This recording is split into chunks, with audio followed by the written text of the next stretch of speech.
Before we begin, tell me in the comments which country you're watching this video from. And if you enjoy stories where karma comes faster than anyone expects, make sure to like, subscribe, and hit that bell icon for more HOA and Karen justice stories. The morning had started like a dream. The sky above Willow Creek shimmered in a clear blue, and the gardens behind my estate glowed with a soft golden light. My daughter, Emily, was getting married that day. And it was the kind of ceremony every father hopes to give his little girl. The venue was our own backyard, sprawling across 2 acres, overlooking a private lake surrounded by oak trees. Everything was perfect. Or at least it should have been. Emily had worked tirelessly to plan this day down to every detail. The arch was decorated with white roses and lilacs, the chairs are lined in neat symmetry, and the soft music playing from the garden speakers set the mood. Guests arrived one by one, family, friends, and a few neighbors. Everyone was smiling, hugging, and soaking in the joy. Everyone except one person. Karen, the president of our neighborhood HOA. She had made herself known from the moment we bought this property 2 years ago. She loved to remind everyone that her authority extended beyond her cul-de-sac. Despite the fact that my property sat just outside the HOA's jurisdiction, she often tried to enforce her imaginary community standards anyway. My wife had laughed it off. I hadn't. The first warning came a week before the wedding. A letter arrived in my mailbox with the HOA's seal on top, unsigned but clearly written by her. It said the event we were hosting violated noise, parking, and permit restrictions. I had ignored it since the HOA had no power over my land, but that only seemed to fuel her frustration. On the morning of the ceremony, Karen made several rounds through the neighborhood. Guests mentioned seeing her glaring at parked cars and taking photos of license plates. My groundskeeper told me she even tried to block the catering truck at the main gate until the driver threatened to call the sheriff. Still, I refused to let her ruin the day. My daughter looked radiant walking down the aisle. Her long white gown brushed the grass, and her smile could have brightened the entire town. I stood there, proud beyond words, watching her and the man she loved take their vows. It was everything she had dreamed of, until the moment chaos struck. The sound tore through the air like thunder, one sharp crack, then screaming. At first, everyone froze, not believing what they'd just heard. Then another sound followed, a glass shattering and a panicked cry that made my heart stop. My daughter fell to the ground. For a split second, I didn't move. I couldn't. Then everything blurred into motion. Guests running, chairs tipping, people shouting. My security team, hired mostly to keep peace with traffic, sprinted toward the tree line. Somewhere near the hedges, a figure was standing, a gun still raised, smoke curling from the barrel. Karen. She had brought a firearm, convinced she was enforcing her HOA's rules by stopping the illegal event. It didn't matter that she had crossed into private property. It didn't matter that her delusion had just turned violent. I ran to my daughter, who was bleeding but conscious. The bullet had grazed her shoulder, not fatal, thank God. Guests shielded her while my brother tackled the woman as she tried to flee.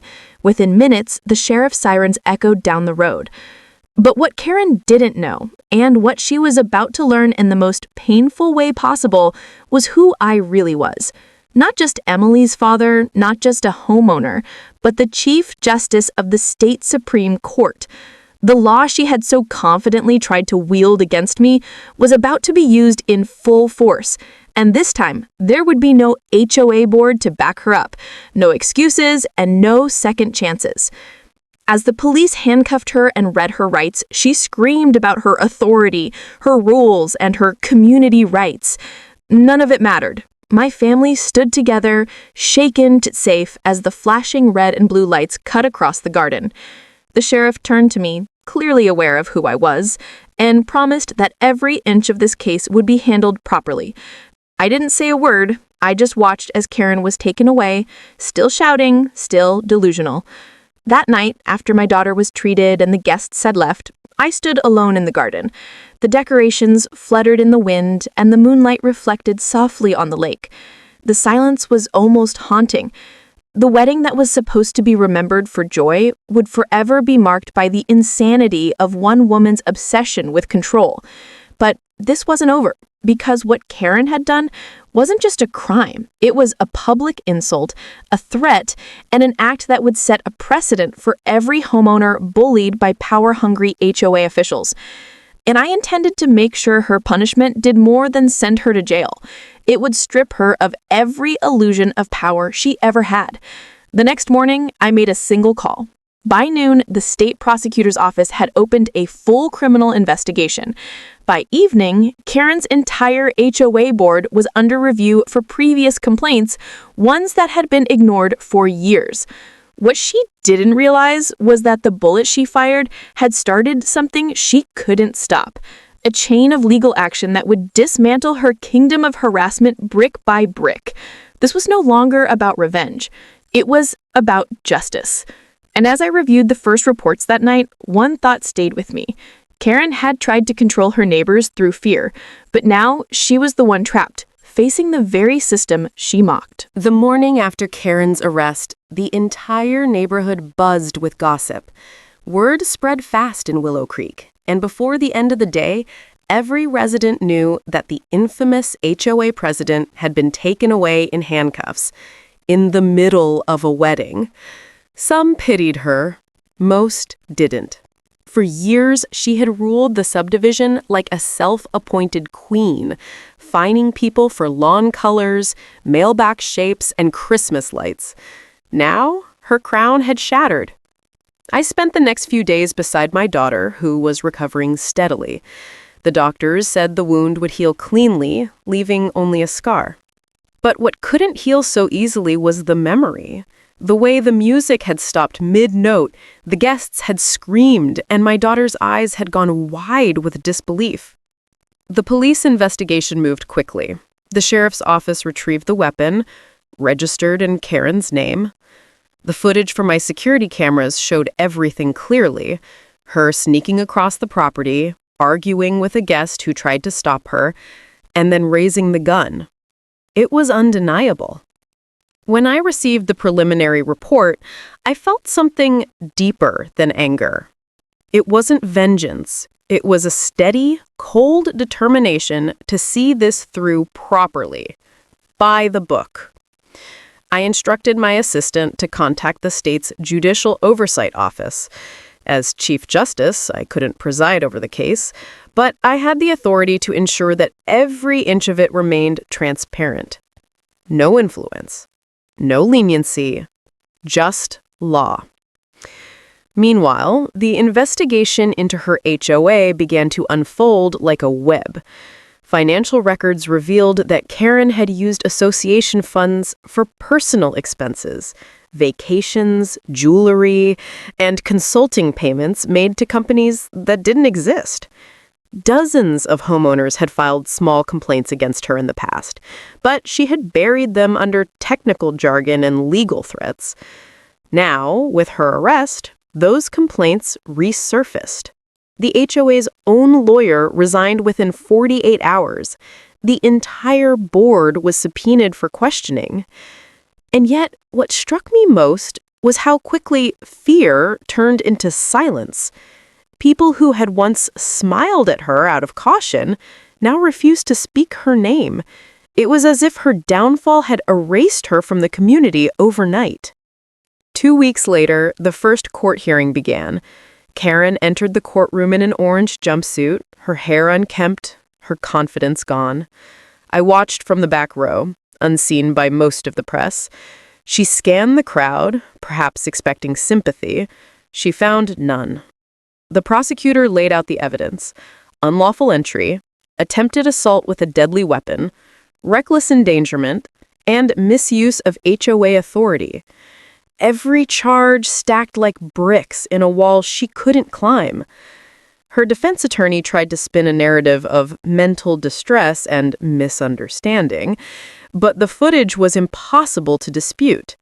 When the video played, that single moment where she raised the weapon, The courtroom fell silent. The jury's faces hardened.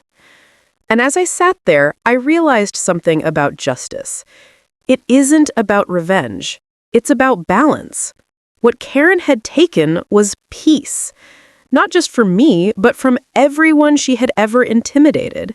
What the court was doing now was restoring that balance, piece by piece.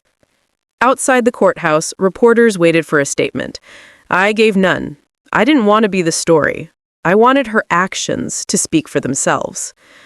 But while the criminal trial captured public attention, something even more significant was happening quietly behind the scenes.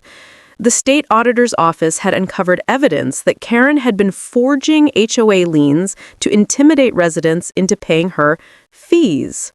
Those liens had been used to seize property unlawfully, properties she then resold through a real estate contact for profit.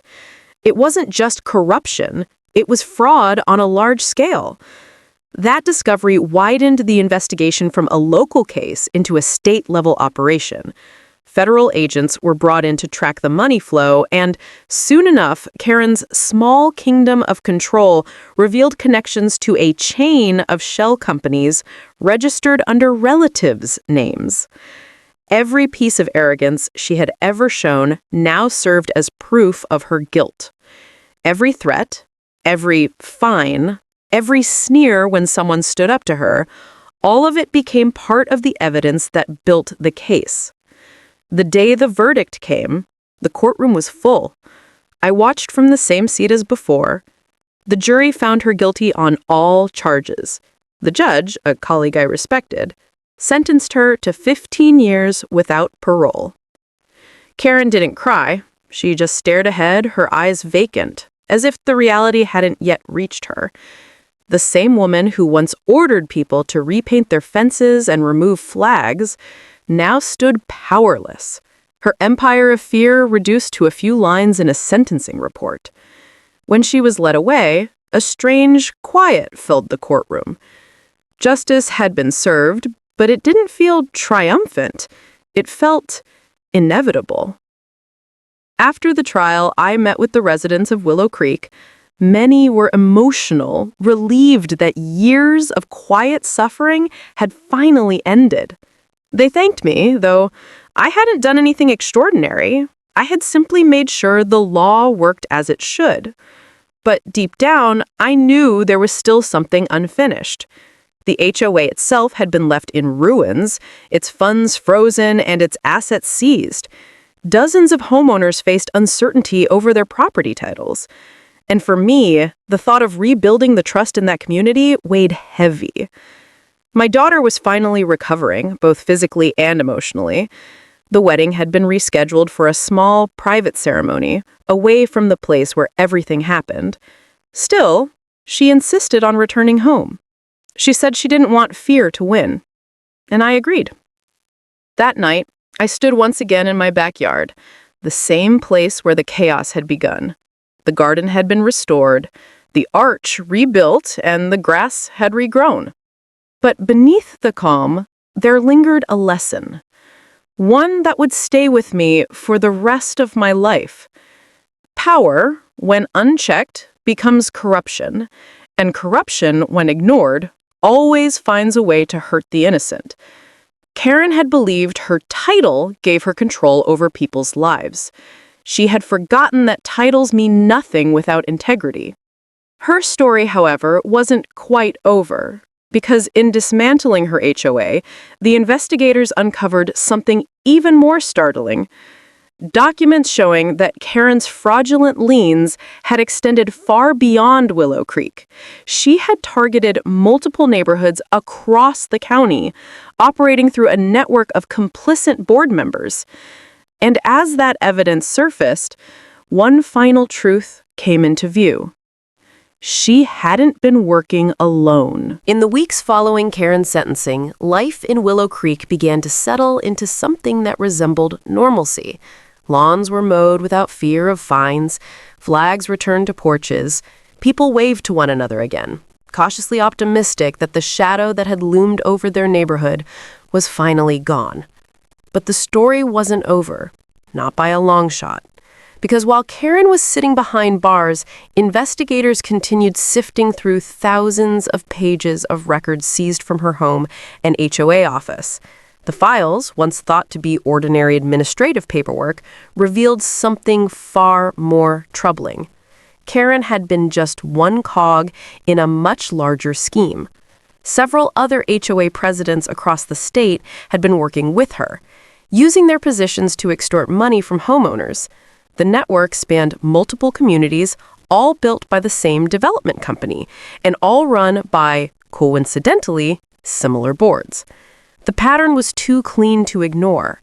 Each HOA under this network had been charging inflated fines, issuing false violation notices, and using threats of foreclosure to scare residents into paying.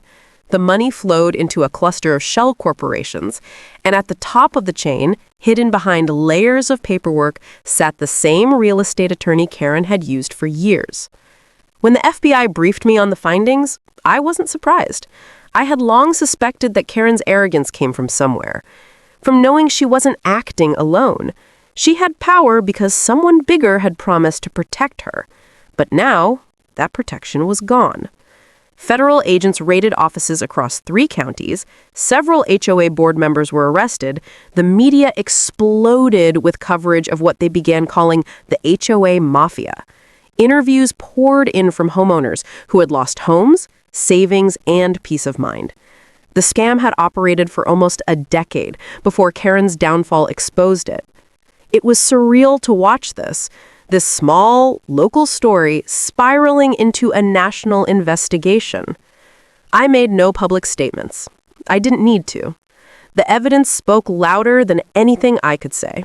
At home, my daughter and her husband finally had their quiet wedding, this time in the hills behind our ranch, under open sky with only close family present. There were no reporters, no cameras, just laughter and a few tears. When she smiled, I knew we had come full circle. The darkness that had once tried to ruin her joy had only made it brighter. Yet even amid that peace, I couldn't shake the thought that Karen had come so close to destroying not just our day, but countless lives through her manipulation. Justice, I realized, doesn't end in a courtroom. It continues in the lives rebuilt afterward. Weeks later, I received a letter in the mail. It was from a federal prosecutor I had mentored years ago. Inside was a report, a final summary of the case, dozens of arrests, millions in restitution, and new legislation being drafted to tighten oversight of HOAs nationwide. And at the end of the letter, a handwritten note. It all started with your neighborhood. It struck me then how something so ordinary, a wedding in a backyard, a neighbor's grudge, a corrupt HOA, had triggered a chain reaction that changed the entire system. Karen's name became a cautionary tale. Law schools studied her case as an example of abuse of power. State agencies revised their HOA enforcement policies, and homeowners across the country finally found a voice to push back against overreach. But there was one moment, months later, that stood out above all other. I visited Karen in prison. Not as the Chief Justice, not as her former neighbor, but as a man who wanted to see what remained of her arrogance. She was thinner, quieter, her sharpness dulled by time and consequence. When she saw me, she didn't speak. She didn't have to. The silence between us said everything, that she finally understood the cost of her choices. For a moment, I almost felt sorry for her. Almost. Because power was once her whole identity, and now, stripped of it, she was just another inmate, one among many who thought they were untouchable until the truth caught up to them. When I left, I didn't look back. I didn't need to. Her story was over. Mine wasn't. In the months that followed, I dedicated myself to a new project, a national task force to oversee HOA accountability. We called it the Homeowner Rights Initiative, a coalition designed to give residents a place to report abuse without fear of retaliation.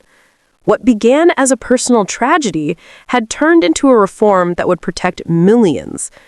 Every time I stood before that task force, I remembered that night, the gunshot, the panic, the chaos, and how easily things could have gone differently. Sometimes justice doesn't start in a courtroom. It starts in the moment you decide that fear no longer has control. The last time I visited Willow Creek, the community looked different. The old HOA sign had been replaced with the new one, simple, welcoming, and democratic. The residents had voted to rebuild the association from scratch, run by people who actually cared. They even sent me a thank you letter, signed by every household. When I read their words, I realized something I hadn't before. I hadn't just restored the law, I'd restored trust.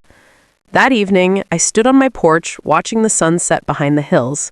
The world felt quiet again. The kind of quiet that comes after a long storm has finally passed. Karen's shadow was gone.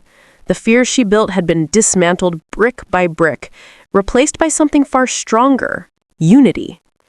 And as the light faded across the valley, I felt a calm sense of closure. To anyone watching this story from your country, whether you're in the US, Canada, India, the Philippines, or anywhere else, remember this. The law is only as strong as the people willing to stand by it. Never let fear silence you. Never let power go unchecked. And if you've ever dealt with an HOA Karen of your own, take heart, because no matter how big they think they are, the truth always finds a way to rise. Do like, subscribe, and share this story if you believe justice always wins. Tell me in the comments which country you're watching from. And remember, you're not alone.